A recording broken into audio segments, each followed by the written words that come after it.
Lihat Arab doa, subhanallah turunan Nabi. Hello, tidak semua Arab turunan Nabi. Benar-benar, salah-salah, jangan benar minta maaf. Banggalah dengan identitasmu, banggalah dengan bangsamu, banggalah dengan baju daerahmu. Bangsa bule, bangsa Arab tidak lebih baik dari bangsa Indonesia. Kita semua sama di mata Allah Subhanahu wa Ta'ala. Ngaku ahli sunnah wal jamaah ngajarkan benci sama habaib. Mulai kapan? Anda karena hanya kepentingan sesaat, Anda sudah fitnah habaib kemana-mana sekarang. Tanggung jawab nanti sama Rasulullah. Kami dan datuk-datuk kami tidak pernah mengajarkan kebencian kepada siapapun. Kami datang ke Indonesia bukan untuk menjajah kepada Anda, tapi kami datuk-datuk kami semuanya datang kepada Anda untuk mencetak ulama, kiai-kiai ada di Indonesia ini. Setelah terpapar virus ganas, Abu Janda akhirnya diruqyah di rumah sakit. Alhamdulillahi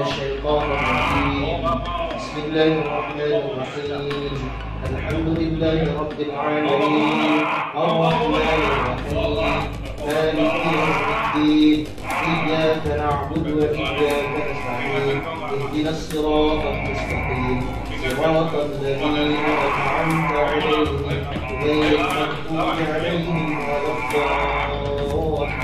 LGBT diruqyah sehat. Ternyata yang masuk itu jin bencong. Jadi saya tanya, Ustadz, jadi ada jin itu bencong? Ada, kata dia.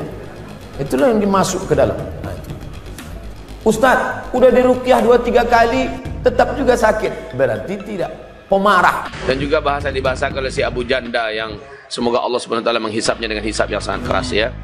Kita sudah lihat di media orang-orang yang banyak bicara tetapi tidak dengan keimanan, maka bicaranya menjadi sumber masalah. Pastikan perkataan kita ini manfaat tidak nih? Ini kebenaran, tapi situasinya tidak pas, tidak menimbulkan manfaat, diam saja. Karena likulli maqam maqal wa likulli maqal maqam. Setiap perkataan itu ada tempatnya dan setiap tempat itu ada perkataan yang pas. Jadi pikir, ini omongan ini manfaat tidak nih bagi saya, bagi yang dengar. Kurang manfaatnya, diam. Keluar dari mulutnya ucapan yang membuat kegaduhan, yang akhirnya membuat fitnah.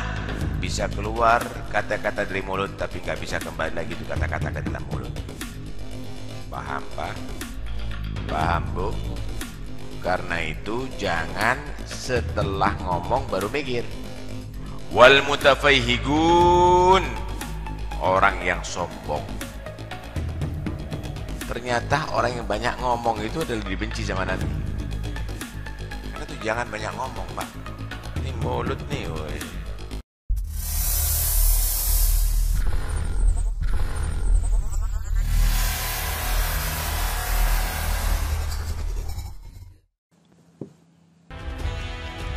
Kabar sedih, Ustadz Abu Janda umumkan positif COVID-19 kini terkulai lemah dengan bantuan infus.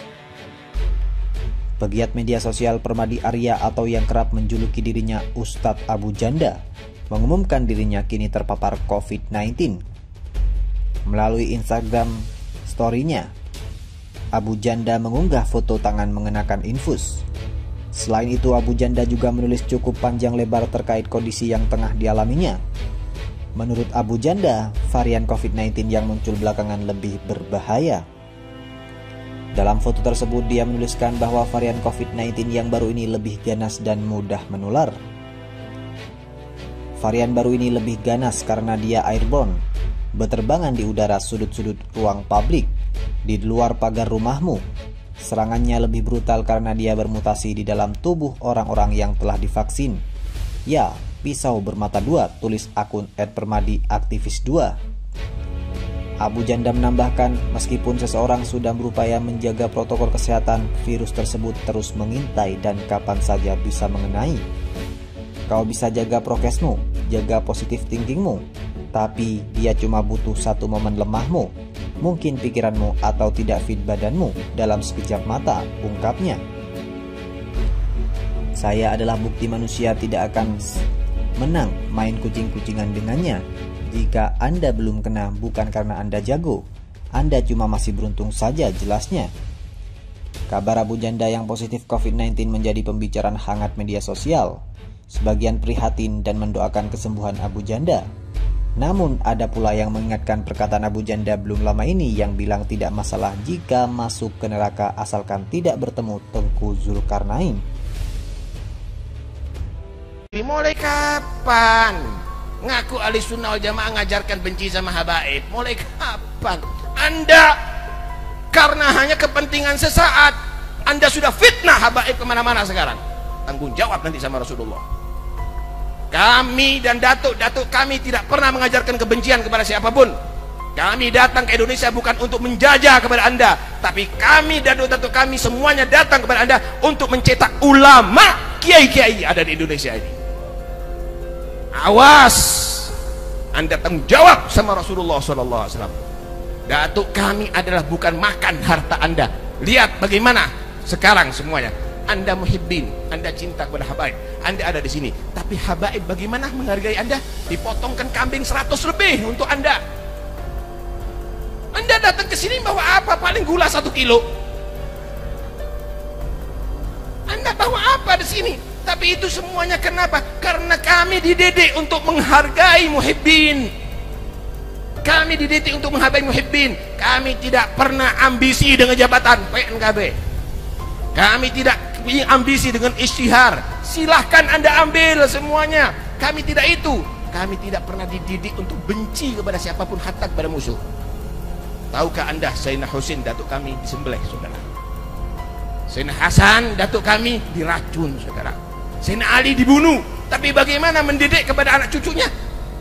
Menuntut gisos enggak, saudara? Sayyidina Ali Zainal Abidin menuntut gisos enggak, malah yang dipikiri anak cucunya, diajari sampai menjadi orang-orang yang soleh. Karena itu habaib ini kalau dicaci biasa, bahkan dibunuh biasa. Dan kami tidak akan mengajarkan pada cucu kami bunuh mereka yang membunuh kami, nggak akan. Karena itu adalah didikan orang tua kami. Cuma Anda memang diperintahkan cinta kepada kami, bukan untuk kami membanggakan diri, bukan untuk menyombongkan diri, tapi itu kewajiban daripada Allah. Dan kami harus tahu diri para habaib. Bukan kami untuk melecehkan dan menghinakan muhibbin, tidak. Tapi kita wajib untuk menghargai muhibbin. Kita wajib untuk menghargai muhibbin. Kita cinta itu muhibbin. Kita harus perhatikan itu muhibbin kepada kita. Bahkan sampai di hari kiamat, insya Allah kami akan menjadi saksi bahwa Anda cinta kepada habaib di hadapan Nabi, di hadapan para habaib. Karena itu tetap ahli sunnah wal jamaah. Siapa yang ngajari yang bertentangan ahli sunnah wal jamaah, tolak siapapun dia, tetap sampai mati insya Allah menjadi orang ahli sunnah wal jamaah. Amin Allahumma amin. Wassalamualaikum warahmatullahi wabarakatuh.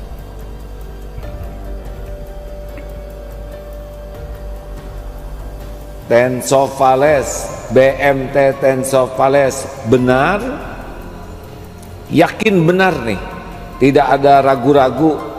Kalau ragu-ragu jangan ngomong.